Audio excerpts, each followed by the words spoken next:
नमस्कार दोस्तों, मैं हूं सोम चौधरी और सक्सेस प्लस अकेडमी के प्लेटफॉर्म पर आप सभी का हार्दिक स्वागत है।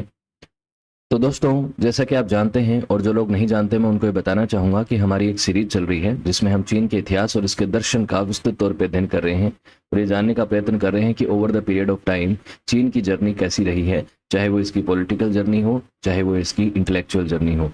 इसकी पॉलिटिकल जर्नी को जानने के लिए हमने इसकी कई सिविलाइजेशंस का अध्ययन किया, इसके कई सारे राजवंशों को पढ़ा और उसी सीरीज को कंटिन्यू करते हुए आज के इस वीडियो में हम इसके एक और राजवंश यानी इसकी डायनेस्टी के बारे में पढ़ेंगे जिसका नाम है हैन डायनेस्टी या हैन एम्पायर। तो हैन एम्पायर का राइज एंड फॉल हम डिस्कस करेंगे। इन्होंने प्राचीन भारत के जो कुषाण वंश हैं उनके साथ कुछ लड़ाइयाँ भी लड़ी थी, तो कुषाणों के दुश्मन के तौर पे चीन की उस डायनेस्टी को हम जानते हैं यहाँ पे। हालांकि कोई बहुत ही ज़्यादा मेजर वॉरफेयर नहीं हुए थे कुषाणों के साथ इनके, लेकिन फिर भी भारत के संदर्भ में आपको ये पीरियड उस तरीके से थोड़ा सा याद रहता है। अब दोस्तों, ये वाला जो वीडियो है, ये वीडियो आप प्लेलिस्ट में देख सकते हैं जिसमें हमने चीन के इतिहास को फ्रॉम द बिगनिंग यानी पैलियोलिथिक पीरियड, जिसे पूर्व पाषाण काल कहा जाता है, जिस दौर में मानव चीन की धरती पे रहना शुरू हुआ था, वहां से हमने पढ़ना शुरू किया था। और 1950 में जब आज का जो चीन है, जिसे आप People's Republic of China PRC या कम्युनिस्ट चाइना के नाम से जानते हैं, उसके इस्टेब्लिश होने तक की कहानी को डिस्कस किया था। तो ये तकरीबन 2 घंटे का वीडियो है, इसमें आपको एक कंप्लीट ओवरव्यू मिलेगा चीन के इतिहास का। तो यहाँ पे हमने डिस्कस किया था कि पैलियोलिथिक पीरियड में क्या हुआ, नियोलिथिक और ब्रॉन्ज पीरियड में जो सिविलाइजेशंस यहाँ पे आए, जैसे कि येलो रिवर सिविलाइजेशन और उस समय के जो कल्चर्स थे, उसको हमने सेपरेटली भी पढ़ा और इस वीडियो में भी पढ़ा। उसके बाद अर्ली डायनेस्टी पीरियड को हमने पढ़ा और अर्ली डायनेस्टी पीरियड में हमने 3 डायनेस्टीज को ऑलरेडी पढ़ लिया है। ये 3 डायनेस्टीज कौन सी हैं? आपकी जिया डायनेस्टी, शांग डायनेस्टी और जो डायनेस्टी। ये तीनों डायनेस्टी जो हैं इनको पढ़ लिया है। और उसके बाद शुरू होता है इंपीरियल चाइना का दौर। इंपीरियल चाइना के दौर में हमने पहली जो डायनेस्टी थी इंपीरियल चाइना की, जिसे चिन डायनेस्टी कहा जाता है, जिसके नाम पे चीन का नाम चीन पड़ा या चाइना पड़ा, उस डायनेस्टी को हमने पढ़ लिया है। इसकी शुरुआत होती है 221 बीसी से और उसके बाद कई सारी डायनेस्टीज आती हैं और 1912 तक जो डायनेस्टीज का पीरियड रहता है, इसे इंपीरियल चाइना की हिस्ट्री में हम पढ़ते हैं। तो इसी की दूसरी डायनेस्टी को हम पढ़ेंगे जिसका नाम है हैन डायनेस्टी। तो इस पीरियड में हम पढ़ेंगे। और मॉडर्न चाइना 1912 से शुरू होता है, जब डायनेस्टी पीरियड खत्म हो जाता है, मोनार्की खत्म हो जाती है। पहले रिपब्लिक ऑफ चाइना एस्टेब्लिश होता है, फिर रिपब्लिक ऑफ चाइना के दौर में जो सिविल वॉर होता है उसमें कम्युनिस्ट लोगों की जीत होती है और 1949 में पीपल्स रिपब्लिक ऑफ चाइना का एस्टेब्लिशमेंट होता है, जो कि एक कम्युनिस्ट कंट्री होता है। ओके, तो अगर हम करें बात चीन की इतिहास में इनकी डायनेस्टीज की, तो इनके इतिहास की सबसे पहली डायनेस्टी मानी जाती है जिया डायनेस्टी, जिसको हम पढ़ चुके हैं। फिर उसके बाद शांग डायनेस्टी, फिर आती है जो डायनेस्टी, जो कि चीन के इतिहास की सबसे लंबे समय तक रूल करने वाली डायनेस्टी थी। इन्हें हमने पढ़ा। तो ये अर्ली 3 डायनेस्टीज थी। फिर उसके बाद आती है चिन डायनेस्टी, जिसका लिखने का जो तरीका है वो तो है QIN, लेकिन इसे प्रोनाउंस किया जाता है चिन के नाम से। उसके बाद अगली डायनेस्टी आती है हैन डायनेस्टी। हैन डायनेस्टी के बाद 3 किंगडम पीरियड आता है। इस 3 किंगडम पीरियड और जिन डायनेस्टी को हम साथ में पढ़ेंगे। फिर साउदर्न डायनेस्टीज और स्वे डायनेस्टी को साथ में पढ़ेंगे। फिर टैंग डायनेस्टी को पढ़ेंगे, सोंग डायनेस्टी को पढ़ेंगे, युआन डायनेस्टी को पढ़ेंगे। फिर उसके बाद मिंग और लास्ट में किंग डायनेस्टी को पढ़ेंगे या चिंग डायनेस्टी जिसे कहा जाता है। तो इन डायनेस्टीज को एक के बाद एक हम पढ़ेंगे और उसके बाद जो चीन के इतिहास के कुछ इंपॉर्टेंट इवेंट्स हुए हैं उनको भी डिस्कस करेंगे, जिसकी वजह से चीन का पॉलिटिकल लैंडस्केप जो है वो शेप हुआ, जिसको आज के चीन के रूप में आप देखते हैं। हालांकि इस मैप में कुछ त्रुटियां हैं, कुछ एरर हैं, जैसे कि कुछ हिस्सा इन्होंने भारत का यहाँ पे अपना क्लेम कर रखा है। ये अक्साई चिन वाला जो हिस्सा है, इसने 1962 के इंडिया चाइना वॉर में जबरदस्ती हथिया लिया था। तो ध्यान रखिएगा कि कई बार आपको मैप जो है वो कुछ कंफ्यूजन क्रिएट करने वाले देख सकते हैं, जिसमें आपको ये वाला हिस्सा जो है चीन का दिखाया जाए या फिर ये जो अरुणाचल वाला कुछ हिस्सा है ये चीन का दिखाया जाए, लेकिन वो सही नहीं है, क्योंकि चीन का वो एक एजेंडा चलता रहता है कि वो दूसरों की जमीन को अपनी जमीन कह के क्लेम करता है। लेकिन उससे आप भ्रमित मत होइएगा, क्योंकि हमें मैप्स जो हैं वो चीन के दृष्टिकोण से भी कुछ पढ़ने पड़ेंगे। तो भारत के संदर्भ में जो मैप आए उसकी तरफ आप कंफ्यूज मत होइएगा। मैप ये सही है जिस मैप को हम यहाँ पे देख रहे हैं, ठीक है।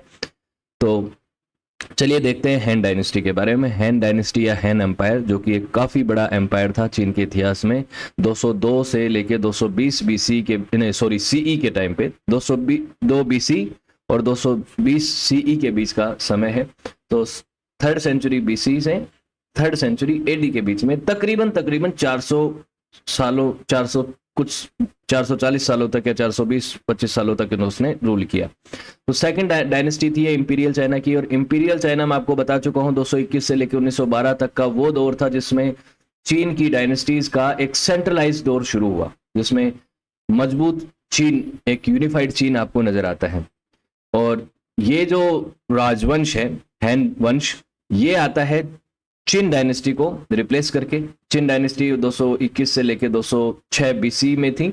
उसके बाद एक छोटा सिविल वॉर होता है और उसमें अंततः हैन, जो एक छोटा पहले किंगडम था चिन डायनेस्टी के अधीन, उसका एक कॉमनर जो एक आम आदमी होता है वो लड़ाई में शामिल होता है और वो जीत जाता है अंततः, और चिन डायनेस्टी की सत्ता को हटा के रिप्लेस करके हैन डायनेस्टी यहाँ पे अस्तित्व में आती है। और उसके बाद जब इस डायनेस्टी का अंत होता है तब 3 किंगडम पीरियड आता है, जो कि मैंने अभी आपको दिखाया भी था चीन के राजवंशों की उस टाइमलाइन में कि इसके बाद क्या आता है, हैन डायनेस्टी के बाद क्या आता है, 3 किंगडम पीरियड आता है, ध्यान रखिएगा इसको।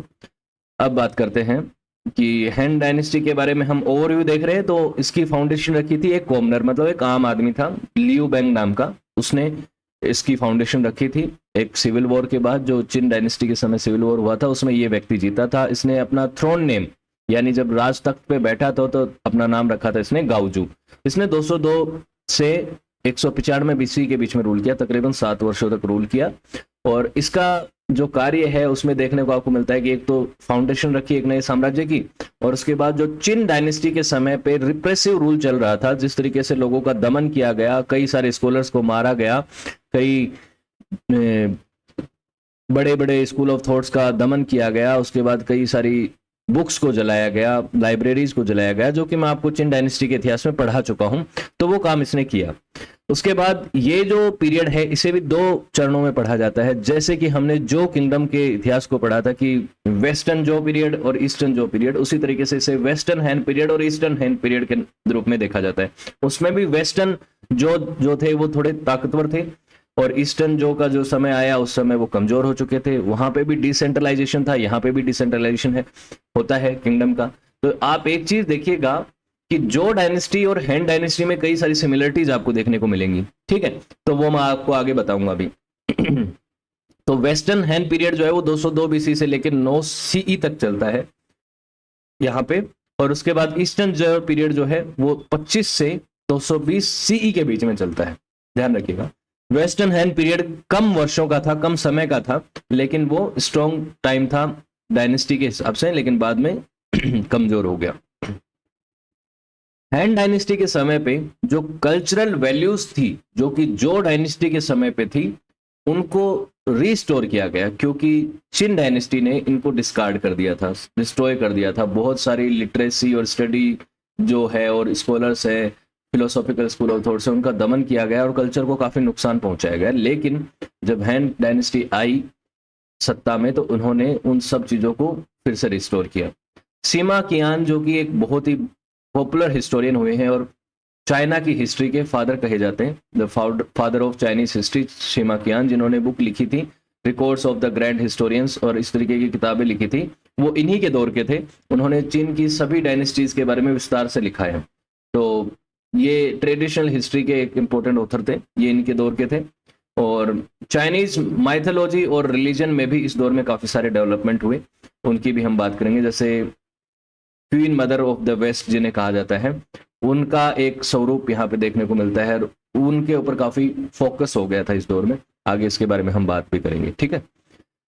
130 सी आते आते ये जो हैन इंपीरियल डायनेस्टी थी ये थोड़ी कमजोर पड़ने लग गई थी, इसमें करप्शन वगैरह भी हो गए थे और एम्परर जो है वो सिर्फ अपने बारे में सोचने लग गया था और एफिशिएंट नहीं रहा था। फिर आगे आने वाला जो पीरियड था, धीरे धीरे शुरुआती समय में तो रूल चल ही रहा था, लेकिन फिर आगे चलते चलते 170-180 सी के आसपास जो इंपीरियल हाउस है वो और कमजोर हो गया। और उसके बाद कुछ रिवोल्ट होते हैं, यहाँ पे कुछ रिबेलियंस होते हैं, जिसमें एक येलो टर्बन रिबेलियन हुआ था 184 सीई में। इसमें ये रिबेलियन हुआ था हाई टैक्सेस की वजह से, जो जमींदार थे, फार्मर्स थे, उन्होंने किया था। लेकिन बाद में इस दौर में क्योंकि डिसेंट्रलाइज रूल था तो वॉरलॉर्ड्स मजबूत हो गए थे, तो उन वॉरलॉर्ड्स ने भी आगे चल के सत्ता को हथियाने की कोशिश करी, जिसमें काओ काओ नाम के एक वॉर जनरल्स थे जिसने कोशिश करी थी कि वो चाइना को यूनिफाइड करे और बाकी सब वॉरलॉर्ड्स को हरा दे, लेकिन वो सक्सेसफुल नहीं हो पाया, जिसकी वजह से 3 किंगडम जो है वो अस्तित्व में आए, और वो 3 किंगडम जो है वो आगे चल के कुछ समय के लिए रूल करते हैं, उसके बाद जिन डायनेस्टी अस्तित्व में आती है। तो ये वो 3 किंगडम थे। पहले तो देखिए यहाँ पे डिसेंट्रलाइज रूल था, 13 यहाँ पे कमेंड्रीज थी, जिसको कमांड्रीज कहा जाता है, किंगडम का डिसेंट्रलाइजेशन हो रखा था, लेकिन बाद में ये इस तरीके से आ गया। तो ये जो है ये हैन एम्पायर ही था, ये जो डिसेंट्रलाइज दिख रहा है, लेकिन बाद में 3 किंगडम बन गए थे। तो वेई, शू और वू, ये 3 किंगडम बने थे, ध्यान रखिएगा। अब बात करते हैं इसके बैकग्राउंड और बिगनिंग की, कि ये अस्तित्व में डायनेस्टी आई कैसे, इससे पहले क्या था, इसके बाद क्या हुआ, सब चीजों को हम डिस्कस करेंगे। तो सबसे पहले बात करते हैं कि देखिए जो इससे पहले वाली चिन डायनेस्टी थी वो अस्तित्व में कैसे आई, उसका फॉल कैसे हुआ और उसके दौर में क्या कुछ घटित हुआ। तो देखिए उससे भी पहले अगर हम जाएं कुछ समय पहले, कि जो डायनेस्टी जो थी, वो जो डायनेस्टी थी जिसने चीन के इतिहास में सबसे लंबे समय तक रूल किया, 1046 से 256 बीसी के बीच में रूल किया, 790 वर्षों का जब उसका रूल रहा, तो उस समय डिसेंट्रलाइज गवर्नमेंट स्ट्रक्चर था। डिसेंट्रलाइज गवर्नमेंट स्ट्रक्चर का मतलब ये है कि एक राजा तो रहेगा, लेकिन जैसे कि आज के समय हम क्या करते हैं, एक देश को राज्यों में बांट देते हैं और राज्यों को जिलों में बांट देते हैं, ताकि क्या हो सके, एडमिनिस्ट्रेशन आसान हो सके। ऐसा ही किया था जो डायनेस्टी के एम्परर ने, कि भाई छोटे छोटे किंगडम बना देता हूं मैं, छोटे छोटे किंगडम बना देता हूं। देखिए जो डायनेस्टी की बात कर रहा हूं, पहली डायनेस्टी थी जिया, फिर शांग, फिर जो। तो जो डायनेस्टी अस्तित्व में आई तो उसने क्या किया, डिसेंट्रलाइज रूल स्टैब्लिश कर दिया। शुरुआती समय में जो डायनेस्टी जब अस्तित्व में आई थी तो उसने मैंडेट ऑफ हेवन के कॉन्सेप्ट का बहुत समर्थन किया। उसने क्या कहा, देखिए ऐसा है, मैंडेट ऑफ हेवन में आपको वैसे पढ़ा चुका हूं, लेकिन फिर भी मैं बताता हूं कि जो डायनेस्टी का रूलर ये कहता था, ये क्लेम करता था, जो कि एक कॉन्सेप्ट तो पुराना था, लेकिन उसने उस क्लेम को और मजबूती से रखा कि मुझे मैंडेट ऑफ हेवन मिला है, मतलब स्वर्ग से आधिकारिक आदेश मिला है कि मैं चीन के लोगों के ऊपर रूल करूं, और वो आदेश मुझे मिला है कि ये मैंडेट ऑफ हेवन पहले शांग डायनेस्टी के पास था, लेकिन क्योंकि शांग डायनेस्टी ने ढंग से रूल नहीं किया और मैंडेट ऑफ हेवन उनसे छिन गया। तो बेसिकली मैंडेट ऑफ हेवन का कॉन्सेप्ट यही था कि एक राजा को डिवाइन फोर्सेस से, मतलब ईश्वर से यह आदेश मिला है या ब्लेसिंग मिली है कि वो लोगों के ऊपर रूल कर सकता है, लेकिन अगर वो व्यक्ति सही तरीके से रूल नहीं करेगा, सिर्फ अपने बारे में सोचेगा, जनता के बारे में नहीं सोचेगा, तो वो मैंडेट ऑफ हेवन उससे छिन भी सकता है और किसी दूसरे व्यक्ति को भी मिल सकता है। तो यही बात जो है, यही बात किसने कही, इस जो डायनेस्टी के एम्पररों ने कही, और उन्होंने कहा कि देखिए पहले तो ये Mandate of Heaven Shang dynasty के पास था, अब हमें मिल गया है और हम करेंगे अब रूल। और रूल कैसे करेंगे, एक डिसेंट्रलाइज रूल करेंगे। इन्होंने कहा कि देखिए हमारी राजधानी तो रहेगी यहाँ पे, पहले राजधानी यहाँ रखी थी, फिर आगे राजधानी को इधर इस साइड शिफ्ट कर लिया था। तो पहले जब इस साइड थी तो वेस्टर्न जो डायनेस्टी कहा जाता था, और इस साइड जब डायनेस्टी को करा था ईस्ट की साइड कैपिटल को, तो ईस्टर्न जो डायनेस्टी कहा जाने लगा। जो एम्परर ने ये कहा कि ये जितने भी छोटे छोटे किंगडम हैं यहाँ पे हम बना रहे हैं गवर्नर्स। इन गवर्नर्स का काम ये है कि अपने छोटे किंगडम को रूल करें, ठीक है, ऑटोनॉमी उनके पास रहेगी, सेना भी उनके पास रहेगी, टैक्सेशन पॉलिसीज भी उनके पास रहेंगी, लेकिन अंत में ये सभी लोग क्या करेंगे, हमारे प्रति रहेंगे वफादार। ये ध्यान रखिएगा, ठीक है। मैं पेन चेंज कर लेता हूं, यहाँ पे कई लोगों को दिखेगा नहीं। तो जो डायनेस्टी ने ये कहा कि तुम सब जो है मेरे प्रति वफादार रहोगे। चिन डायनेस्टी के अंदर, चिन डायनेस्टी तो बाद में अस्तित्व में आई, चिन हो चाहे जिन हो चाहे यांग हो, ये सारे छोटे छोटे किंगडम जो के प्रति क्या रहेंगे, वफादार रहेंगे। शुरुआती समय में तो ये सब वफादार रहे, लेकिन बाद में 1-2 पीढ़ियां बीत जाने के बाद ये लोग इस राजा के प्रति वफादार भी नहीं रहे और ये ताकतवर होते चले गए। और ताकतवर होते चले गए तो ये सोचने लगे कि क्यों ना अब हम एम्परर बन जाएं। लेकिन एम्परर बनना आसान थोड़ी था। यहाँ पे इस दौर में तकरीबन 170 छोटे छोटे स्टेट थे। ये जो स्प्रिंग ऑटम पीरियड माना जाता है, तकरीबन इस दौरान 170 छोटे छोटे किंगडम थे जो आपस में लड़ रहे थे रिसोर्सेज के लिए, अपने किंगडम को मजबूत करने के लिए, अपने किंगडम का विस्तार करने के लिए। और ऐसा हुआ भी, इनके बीच में लड़ाइयां हुई तो अंत में फिर 7 स्टेट बचे। ये 7 पावरफुल स्टेट जो है, इनका जो दौर आता है इसे वॉरिंग स्टेट पीरियड कहा जाता है। इस दौर में कई सारे वॉरफेयर हुए, जिसमें एक ताकतवर स्टेट था चिन किंगडम, इधर था चू किंगडम, और ये आपस में सब लड़ रहे थे क्या करने के लिए, कि भाई हम एम्परर बन जाएं। अब जो किंगडम के राजा की जो हैसियत है वो कमजोर हो गई। भले ही उसके पास मैंडेट ऑफ हेवन था, नाम का वो राजा था, लेकिन ताकतवर कौन हो चुके थे, ये किंगडम हो चुके थे, ये आपस में लड़ रहे थे। फिर फाइनली ये हुआ कि ये लड़ते झगड़ते और कुछ पॉलिसीज को अपनाया, लीगलिज्म की पॉलिसी और सुनजो की वॉर ऑफ आर्ट को इस्तेमाल करके, आर्ट ऑफ वॉर को इस्तेमाल करके चिन किंगडम जो है वो अंत में इन सभी के ऊपर भारी पड़ता है और वो जीत जाता है। उसकी जब जीत होती है, ये सब चीजें मैं आपको बता चुका हूँ, देखिए यहाँ पे ये सब आपस में जुड़ जो है लड़ रहे थे, 7 स्टेट लड़ रहे थे। लेकिन बाद में यिन नाम का एक व्यक्ति, वो चिन किंगडम का या चिन डायनेस्टी का रूलर था, वो जीत जाता है और उसने सबको फतेह कर दिया और चीन का पहला एम्परर बन गया। वो पहला एम्परर तो क्या, उससे पहले एम्परर तो थे ही, लेकिन वो एक टाइटल लेता है शी होंगडी का, जिसका मतलब होता है द फर्स्ट एम्परर। तो इस चिन किंगडम ने एक के बाद एक इन सारे किंगडम्स को हरा दिया और फिर क्या स्थापित की, इंपीरियल चाइना की फाउंडेशन रखी, चिन डायनेस्टी की यहाँ पे फाउंडेशन रखी। चिन डायनेस्टी अस्तित्व में आई। चिन डायनेस्टी जब अस्तित्व में आई तो उसके बाद इसने टाइटल क्या लिया, शी होंगडी का। शी होंगडी यानी कि फर्स्ट एम्परर का टाइटल इस व्यक्ति ने ले लिया और 221 बीसी में चिन डायनेस्टी अस्तित्व में आती है। ये हम पहले भी पढ़ चुके हैं, तो आप चिन डायनेस्टी का जब वीडियो देखेंगे तो उसमें आपको पता चल जाएगा। अब ये जो शी होंगडी पावर में आया, जिसका नाम तो यिन था लेकिन शी होंगडी नाम से इसको जाना जाता है, तो ये व्यक्ति आते ही इसने पावर को कैप्चर करना शुरू किया और इसने सोचा कि डिसेंट्रलाइज रूल नहीं रखूंगा मैं, जो डायनेस्टी ने गलती करी वो मैं नहीं करूंगा। और इसने क्या किया, पूरी सत्ता को अपने पास रखा, सेंट्रलाइज रूल रखा। और इसकी जो सत्ता का जो दौर था वो बहुत ज्यादा ऑप्रेसिव और टायरनिकल था, बहुत ज्यादा ये क्या था, टायरनिकल था, डिक्टेटर्स टाइप का व्यक्ति था और लोगों को बहुत ज्यादा परेशान करता था। आम जनता की भी हालत बहुत खराब हो गई थी, उससे भी ज्यादा खराब हालत हो गई थी जैसा कि वॉरिंग स्टेट पीरियड में थी। तो क्या कर रखा था इसने, फ्रीडम ऑफ स्पीच को खत्म कर रखा था, स्कॉलर्स का दमन करता था। सिर्फ लीगलिज्म के अलावा बाकी जितने भी स्कूल ऑफ थॉट थे, जिसमें हमने पढ़ा है 100 स्कूल ऑफ थॉट्स में, चाहे वो कन्फ्यूसिज्म हो, चाहे वो टाओइज्म हो, चाहे वो यिन यान हो, इन सारे स्कूल ऑफ थॉट्स का इसने दमन किया और इसने सिर्फ लीगलिज्म की पॉलिसी को अपनाया, बाकी सबको इसने खारिज कर दिया। और बहुत सारे प्रैक्टिकल मैटर्स जो हैं और जो स्कूल ऑफ थॉट्स की किताबें हैं उनको जलाया गया। आम जनता को लेबरर वर्क्स में लगाया गया और उनको पैसा भी नहीं मिलता था, उनको स्लेव बनाया गया। तो इस तरीके से चीजें हो रही थी। तो ज्यादा लंबे समय तक इस व्यक्ति का रूल नहीं चलने वाला था। ये जो चिन डायनेस्टी था इसका ऑप्रेसिव रूल कुछ ही समय तक चला, तकरीबन 15 सालों तक चला। पहले शी होंगडी मर गया 210 बीसी में, उसके बाद इसका बेटा आया, वो भी कोई खास रूलर था नहीं, वो मेंटेन नहीं कर पाया, कई सारे रिबेलियंस हुए इसके खिलाफ।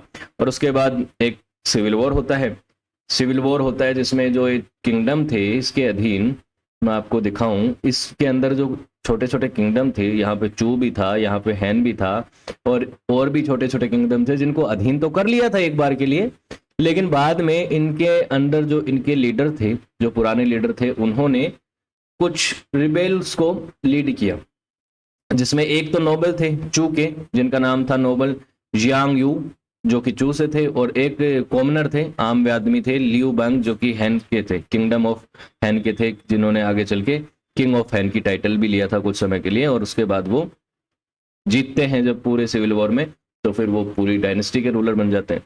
तो शुरुआती समय में लियो बंग ने इस लड़ाई में, ये जो लड़ाई होती है यहाँ पे, इस लड़ाई में चिन एम्परर को हरा दिया। तो यहाँ पे लड़ाइयाँ चल रही थी, दिख रहा है आपको, हैन में, चू में। तो इस चिन एम्परर को हराया, चिन एम्परर को हरा के उसको सरेंडर करवाया। लेकिन फिर चू का जो ये नोबल था, जिसने उस फैमिली को ही मरवा दिया, किसको, चिन डायनेस्टी की फैमिली को पूरा मरवा दिया, जो उसका एम्परर था, और उन सब लोगों को मरवा दिया। तो यहाँ से चिन डायनेस्टी का तो अंत हो गया। चिन डायनेस्टी का अंत होने के बाद चू और हन, जो कि दोनों छोटे किंगडम थे, उनके बीच में भी कंटेंशन होने लग गया, उनके बीच में भी लड़ाई होने लग गई सत्ता के लिए। शुरुआती समय में उनके बीच में सहमतियां थी, लेकिन बाद में कुछ डिसएग्रीमेंट हो गए और दोनों सोल एम्परर बनना चाहते थे चाइना के। तो चू और हैन कंटेंशन होता है 206 से 202 बीसी के बीच। 206 में जो चिन डायनेस्टी है उसका तो अंत हो जाता है, लेकिन उसके बाद इन चू और हैन के बीच में लड़ाइयां होनी शुरू हो जाती हैं। तो ये लड़ाइयां होती हैं यहाँ पे जो मैप्स में आपको दिख रही हैं, इधर हैन था, इधर चू थे, इनके बीच में हो रही थी लड़ाइयां। इन लड़ाइयों का अंत में रिजल्ट ये निकला कि चू किंगडम हार गया। बैटल ऑफ गाइजिया में, गाइजिया जो है गाइसिया, जो कि 202 बीसी में हुआ, यहाँ पे जियांग हू की फोर्स जो है वो डिफीट हो जाती है, वो सुसाइड भी कर लेता है। लियू बंग जो कि एक कॉमनर था हैन का, वो गौजू नाम की टाइटल से सुप्रीम रूलर बन जाता है चाइना का, और हैन डायनेस्टी की फाउंडेशन होती है। तो हैन डायनेस्टी जो किंगडम ऑफ हेवन हैन था, उसी का आगे चल के एक बड़ा वर्जन था बेसिकली, जिसने पूरे इंपीरियल चाइना पे रूल किया। कहाँ पे रूल किया? जहाँ पे पहले चिन डायनेस्टी ने रूल किया था, वहीं पे बाद में हैन डायनेस्टी ने रूल किया और साम्राज्य का विस्तार भी किया। तो हैन डायनेस्टी जो है वो और भी बड़ी हो गई थी। तो ये है हैन डायनेस्टी। इसका राइज हो गया है, ये मैंने आपको बता दिया कैसे राइज हुआ 202 में, जब वो सिविल वॉर खत्म होता है। पहले तो चिन डायनेस्टी का दमन होता है, चिन डायनेस्टी खत्म होती है 206 में। उसके बाद चू और हैन के बीच में कंटेंशन चलता है, उनके बीच के कंटेंशन में हैन की जीत होती है और उसके बाद हैन डायनेस्टी अस्तित्व में आती है। तो शुरुआती समय में लियू बैंग ने जो डायनेस्टी स्टैब्लिश करी थी, उसे वेस्टर्न हैन डायनेस्टी कहा जाता है या मेन हैन डायनेस्टी कहा जाता है। शुरुआती समय में लियू बैंग ने क्या किया, उन सारे जर्नल्स को रिवॉर्ड दिए, अवार्ड दिए, जिसने भी मदद करी थी चू को हराने में या जिया यू को हराने में, चाहे वो हैन जी हो, पेंगू यू हो, चाहे वो दूसरे जर्नल्स हो, जिन जिनको भी वो जानता था, जिन लोगों ने उसकी मदद करी थी, उनको छोटे छोटे स्टेट दे दिए गए, यानी कि रियासतें दे गई और उनके छोटे किंगडम दे दिए गए। लेकिन बाद में उसको लगा कि देखिए मैं इनको दे तो रहा हूँ पावर, लेकिन ये कल को और पावरफुल हो गए तो ये मेरे खिलाफ विद्रोह भी कर सकते हैं, मेरे खिलाफ विद्रोह कर सकते हैं, ये भी राजा बनने की फिराक में रहेंगे, ये भी पूरा कंट्रोल चाहेंगे। तो वो सस्पिशियस हो गया और एक के बाद एक उन सभी जो जर्नल्स थे जिन्होंने मदद करी थी उस लियो बैंग की, उनको मरवा दिया। माना जाता है कि उसकी वाइफ जो थी एम्प्रेस लू जी, उसके कहने पे ये काम किया गया, क्योंकि वो काफी एम्बिशियस औरत थी और उसने जब कहा कि ये सब लोग तुम्हारे खिलाफ हो जाएंगे, भड़का दिया उसे, तो उन जर्नल्स को मरवा दिया। फिर उसके बाद लियो बैंग ने पहले तो अपनी राजधानी को लियोयांग स्टैब्लिश किया और उसके बाद उसने राजधानी को चेंज कर लिया। तो देखिए पहले तो लियोयांग थी, फिर उसके बाद चांगान जो है इस जगह को राजधानी बनाया गया स्ट्रेटेजिकल पॉइंट ऑफ व्यू से।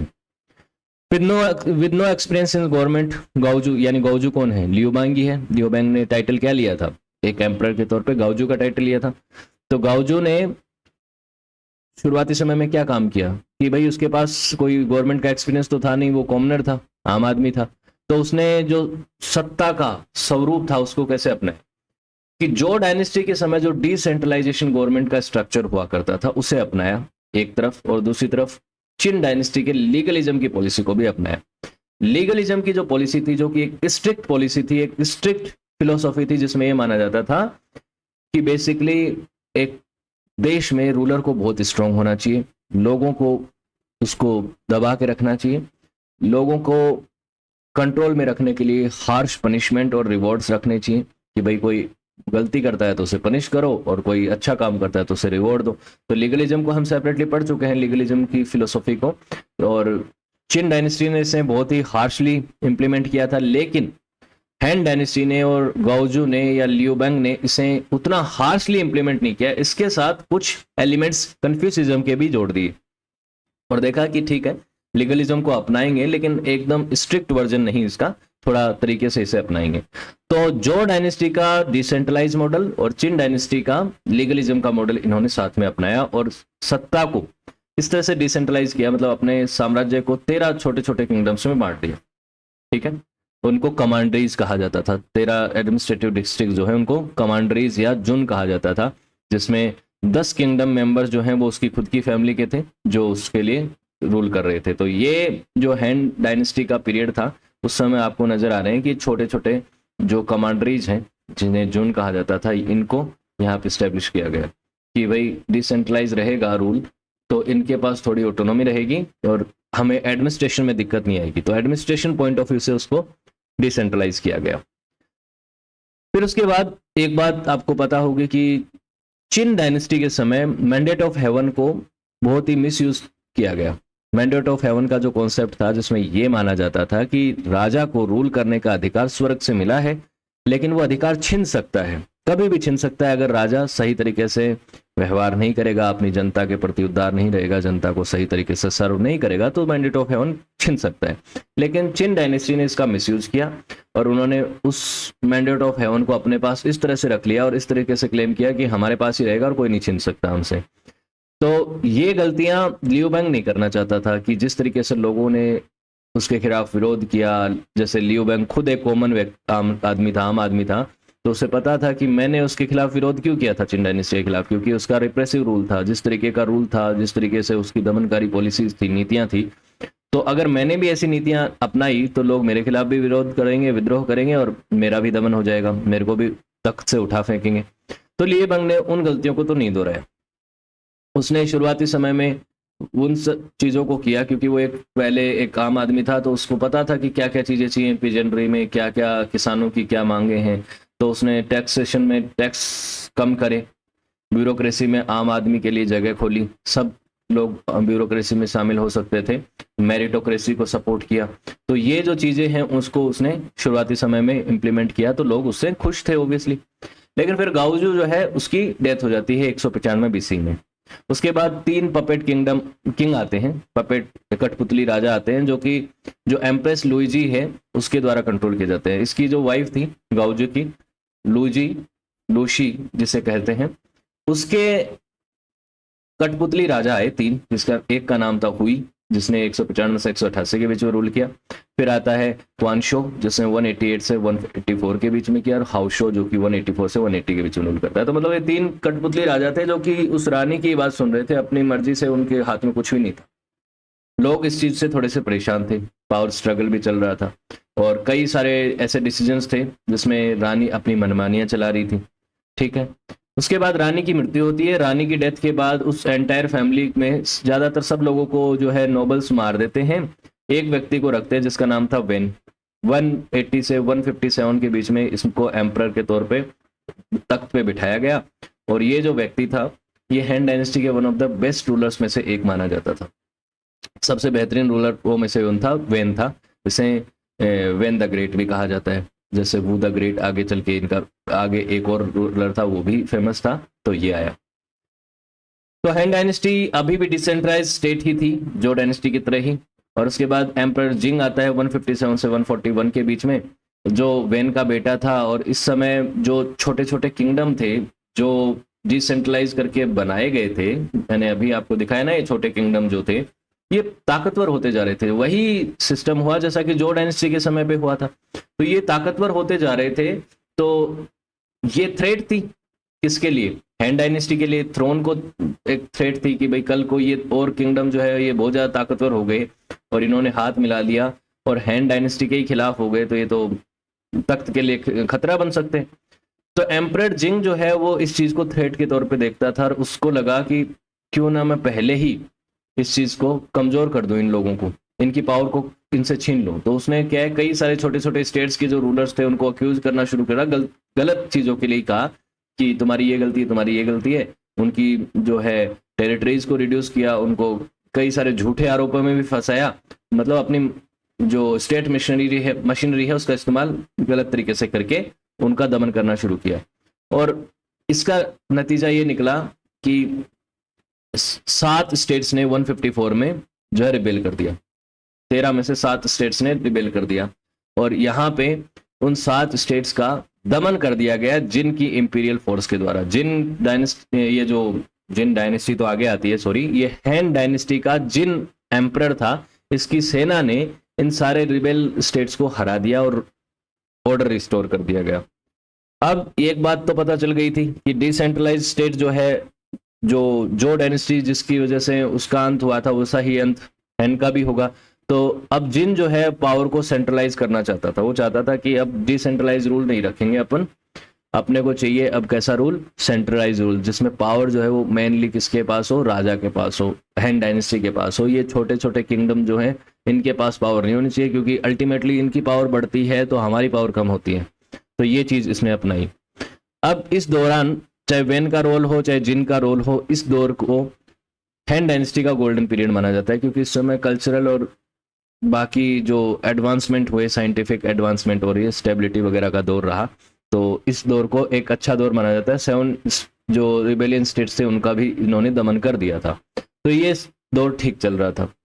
उसके बाद अगले जिंग के बाद उसका बेटा वू जो है वो शासक बनता है, वू द ग्रेट जिसे कहा जाता है। उसकी एक्सपांशनिस्ट पॉलिसीज और रिफॉर्म्स की वजह से उसे वू द ग्रेट का टाइटल मिला, क्योंकि उसने कई सारी डायरेक्शंस में एक तो एक्सपांशन किया था, राज्य विस्तार किया था, और कई सारे रिफॉर्म्स किए थे। उसने लोअर क्लास को सत्ता से जोड़ने के लिए और गवर्नमेंट जॉब्स में अपॉर्चुनिटी देने के लिए कई सारे रिफॉर्म्स किए थे, ताकि नोबल्स का प्रभाव जो है वो कम हो और आम आदमी को जो है जगह मिले गवर्नमेंट जॉब्स में, जिसकी वजह से इक्वलिटी बने एक तो स्टेट में, और ये नोबल्स जो है वो ज़्यादा पावरफुल नहीं होंगे तो उसकी सत्ता को भी खतरा नहीं होगा। लेकिन क्योंकि नोबल्स का प्रभाव पहले से था ही, तो नोबल्स ने इन रिफॉर्म्स को रिजेक्ट किया। वो की जो ग्रैंड मदर थी स्पेशली, उसने भी इस चीज़ का विरोध किया कि नहीं नहीं ऐसा नहीं होगा, नोबल्स की पावर को आप आम आदमी में नहीं बांट सकते, गवर्नमेंट जॉब जो है वो तो किसके पास रहेगी, नोबल्स के पास रहेगी। लेकिन इस बात के लिए वो नहीं माना और उसने इन चीज़ों को इन बाईपास कर दिया, इन ऑब्जेक्शंस को, और उसने एक इनसाइडर कोर्ट बनाया, इनसाइडर कोर्ट जिसमें आम आदमी को जगह दी, और उसके बाद ये रिफॉर्म्स जो है बिना किसी ऑफिशियल अप्रूवल के इंप्लीमेंट किए, मतलब नोबल्स की परमिशन के बिना इंप्लीमेंट करे। और उसने कन्फ्यूसिज्म को नेशनल फिलोसॉफी के तौर पे अडॉप्ट किया। जो कन्फ्यूसिज्म स्ट्रगल कर रहा था चिन डायनेस्टी के समय से, क्योंकि कन्फ्यूसिज्म के कई फिलोसोफर्स का दमन किया गया था, कई किताबों को, कई लाइब्रेरीज को जलाया गया था, और कन्फ्यूसिज्म आम जनता को काफी पसंद था। आम जनता कन्फ्यूसिज्म के आइडिया से बहुत ज्यादा जुड़ी हुई थी, तो कन्फ्यूसिज्म को नेशनल फिलोसॉफी के तौर पे उसने अडॉप्ट किया। अब उसके बाद उसने एक्सपांशन की पॉलिसीज को अपनाया, सभी दिशाओं में उसने क्या किया, अपने राज्य का विस्तार किया। जैसे कि जियांगनू जो कि नॉर्थ में थे, जियांगनू इस साइड में थे ना, इनको हराया, इनके साथ इसने कई सारी लड़ाइयाँ लड़ी थी। इनके साथ लड़ाइयाँ करके इनकी तरफ अपनी डायरेक्शन को, अपनी सीमाओं को पुश किया।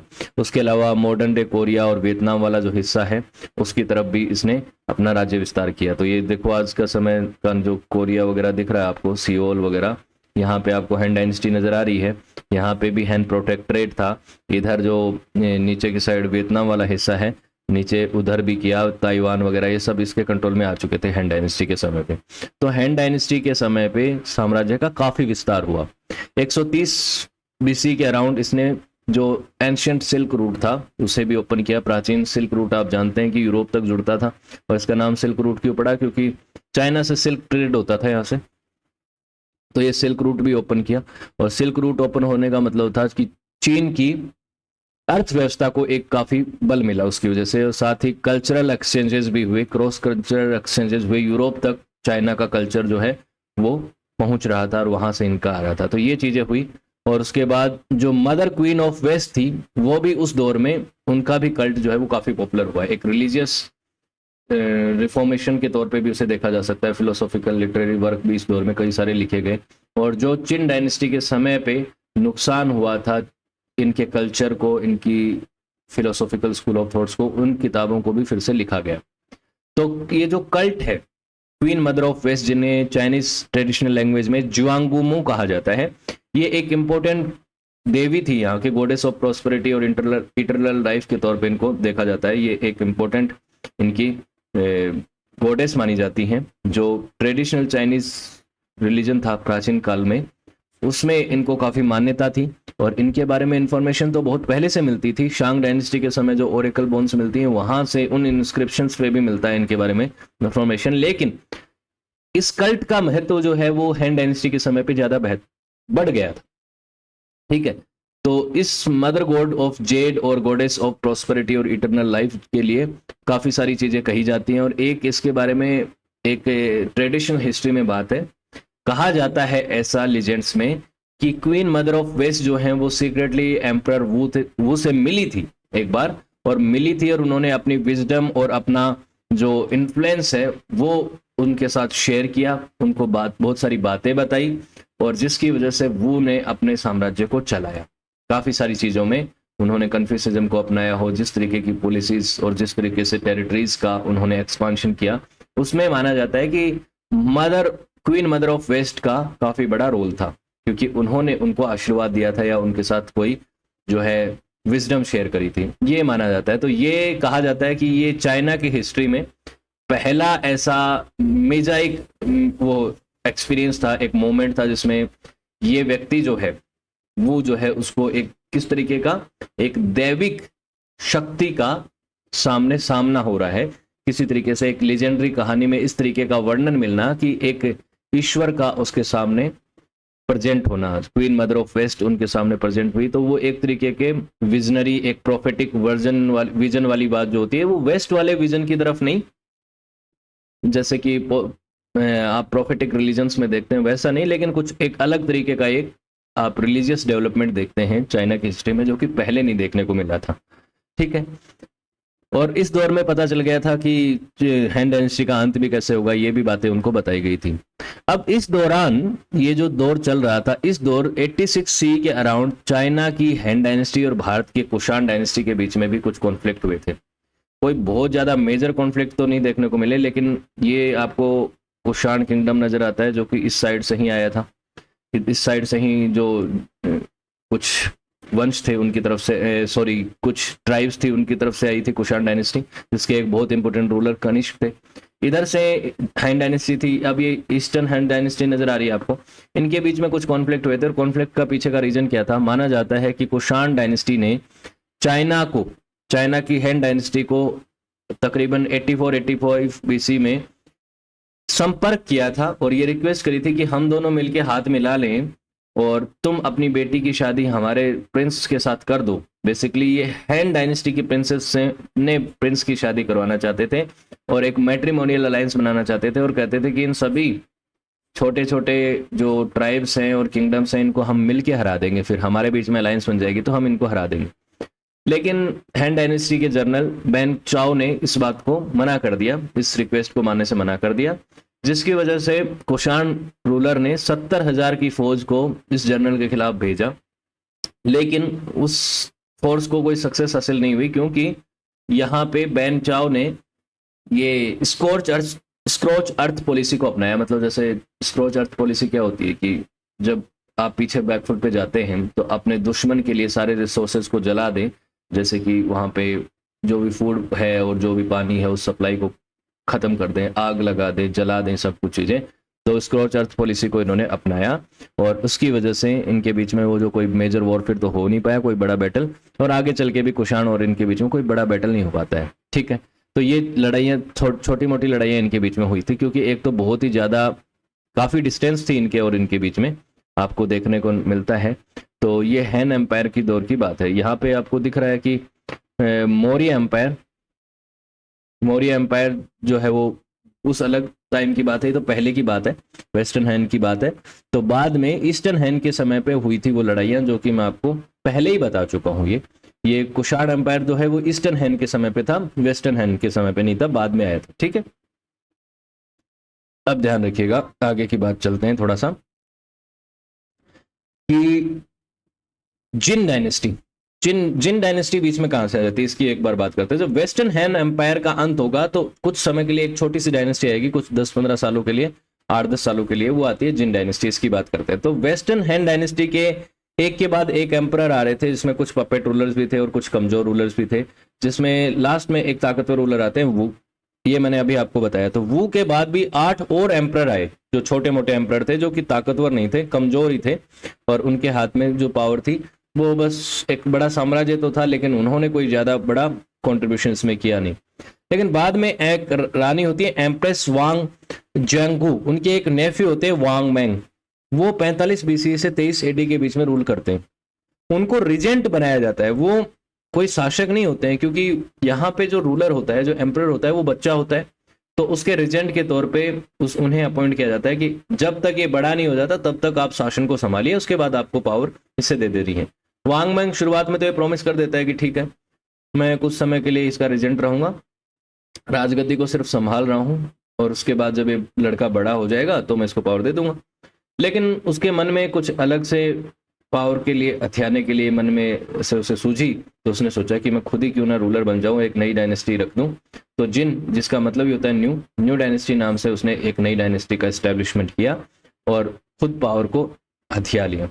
तो ये व्यक्ति जो है, जिसका नाम क्या था, ये था वांग मांग ये शासक बन गया और इसने रूल किया जिस डायनेस्टी के ऊपर, उस डायनेस्टी का नाम आपको जिन डायनेस्टी नजर आता है। ये 8 में रखी थी इसने डायनेस्टी की शुरुआत, 8 एडी में। शुरुआती समय में तो ये रीजेंट ही रहा, लेकिन बाद में इसने जब डायनेस्टी का नाम रखा तो 8 एडी में रखी और 23 एडी तक ये डायनेस्टी चली, उसके बाद खत्म हो गई।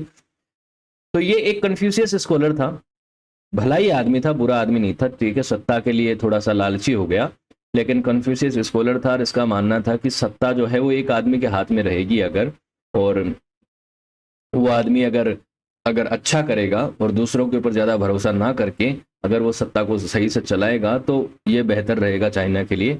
और उसने देखा कि जो नोबल्स हैं वो अपनी मनमानी करते हैं, तो उसने नोबल्स के ऊपर ज़्यादा भरोसा नहीं किया, इवन गवर्नमेंट ऑफिशियल्स को भी वो ज़्यादा भरोसा नहीं करता था, और जो अगर ऑफिशियल्स भी भरोसा नहीं करता था, काम नहीं करवाता था, तो उनको ज़्यादा पैसा भी नहीं मिलता था। इसकी वजह से ऑफिशियल जो है वो हो गए करप्ट, क्योंकि वो सिटीजन से सीधा पैसा चार्ज करने लग गए उन सर्विसेज का जिसका पैसा उनको फ्री, जो सर्विसेज फ्री होती हैं, जिसका काम स्टेट को करना होता है, वो चीज़ों का वो पैसा लेने लग गए। मान लीजिए पुलिस आपसे सीधी सैलरी मांगने लग जाए, सीधा पैसा मांगने लग जाए, तो कैसा होगा। तो इस तरीके का करप्शन होने लग गया। अब उसके इंटेंशंस तो अच्छे थे और वो कन्फ्यूशियस पॉलिसीज को अपनाना चाहता था, लगाना चाहता था। उसने पब्लिक ग्रैनरीज और फूड डिस्ट्रीब्यूशंस के लिए ग्रैनरीज वगैरह बनवाई, उसने टैक्सेशन को कम किया, कोर्ट का बजट कम किया ताकि पब्लिक प्रोग्राम्स को फंड किया जा सके। तो उसके इंटेंशन वगैरह तो सब ठीक थे, लेकिन नोबल्स को वो पसंद नहीं था, क्योंकि नोबल्स की पावर को उसने कम कर दिया था।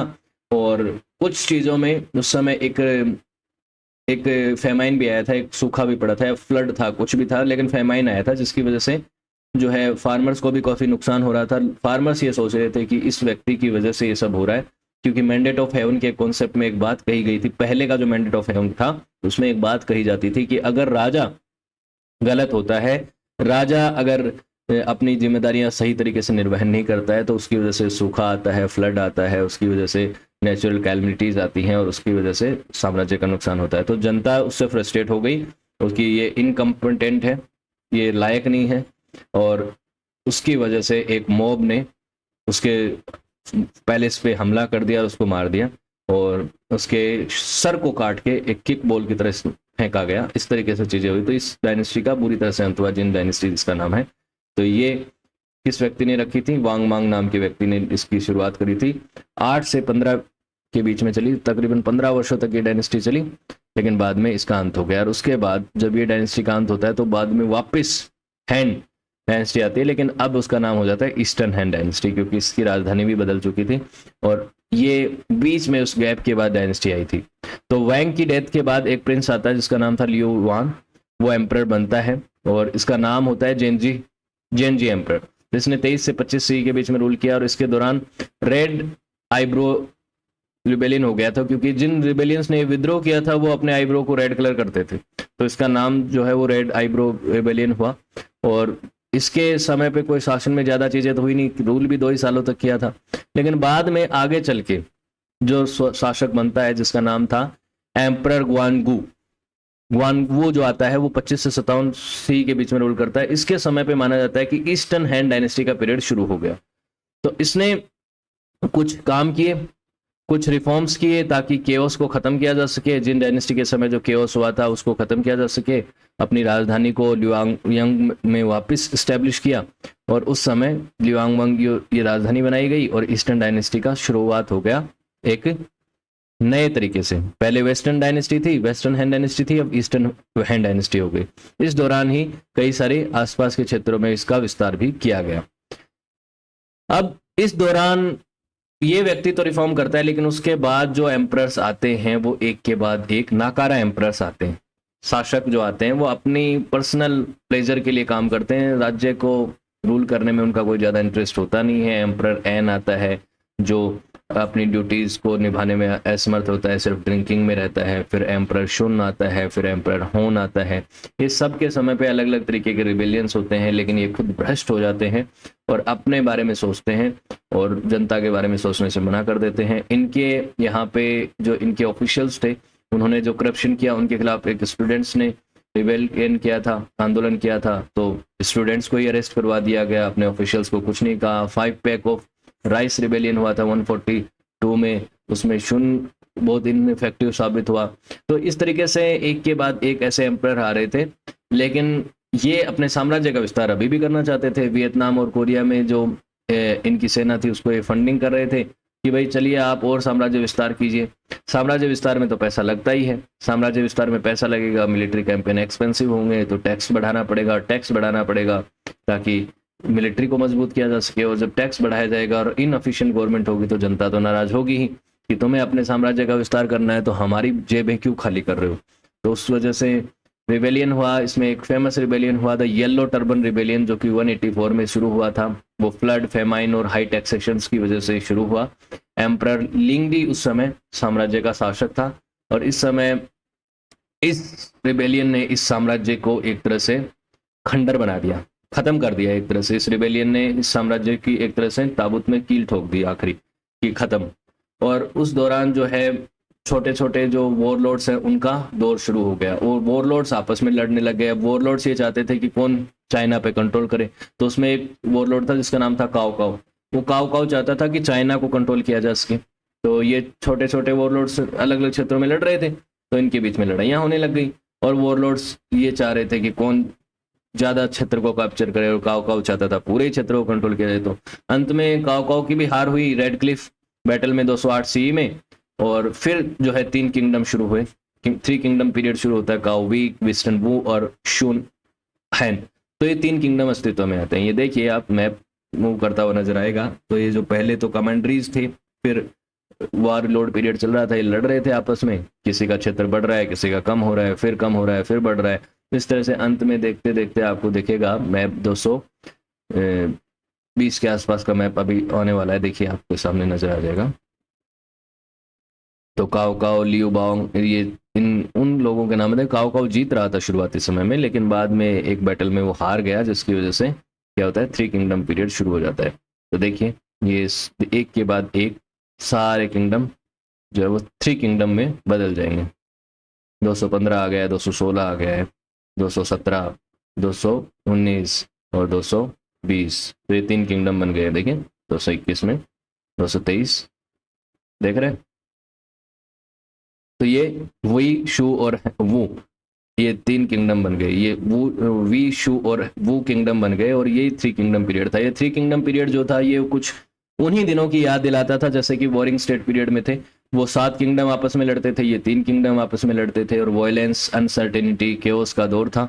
और उसके बाद ये दौर तब खत्म होता है जब स्वे डायनेस्टी अस्तित्व में आते हैं। हालांकि बीच में एक डायनेस्टी और आ जाती है, यिन डायनेस्टी, लेकिन उस समय पे भी कोई ज्यादा परिवर्तन नहीं आया कि जैसे कि बहुत ज्यादा तब्दीलियां आ गई हों। ये 3 किंगडम जब खत्म हुए तो यहाँ पे जिन डायनेस्टी आती है। जिन डायनेस्टी ने कुछ समय के लिए रूल किया और जिन डायनेस्टी के बाद आगे चल के मैंने आपको दिखाया भी था, 3 किंगडम के बाद जिन डायनेस्टी आती है और जिन डायनेस्टी के बाद कौन सा पीरियड आता है, साउदर्न और नॉर्दर्न डायनेस्टीज आती हैं।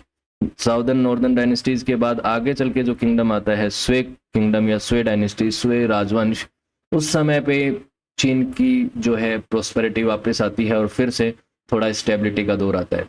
तो 3 किंगडम के बाद जिन डायनेस्टी और जिन डायनेस्टी के बाद आगे चल के नॉर्दर्न साउदर्न डायनेस्टी और फिर आगे स्वे डायनेस्टी आती है। स्वे डायनेस्टी के समय चीन का जो है वो राजनीतिक ढांचा थोड़ा सुधरता है और यहाँ पे स्टेबिलिटी आती है। होपफुली आपको चीजें क्लियर हुई होंगी। वीडियो अगर अच्छा लगा तो लाइक, शेयर और कमेंट कीजिएगा। साथ ही सक्सेस प्लस एकेडमी के एप्लीकेशन को भी डाउनलोड कीजिएगा। यहाँ पे आपको इन वीडियोस की पीडीएफ मिल जाएंगी, इनसे रिलेटेड वीडियो लेक्चर्स भी मिल जाएंगे।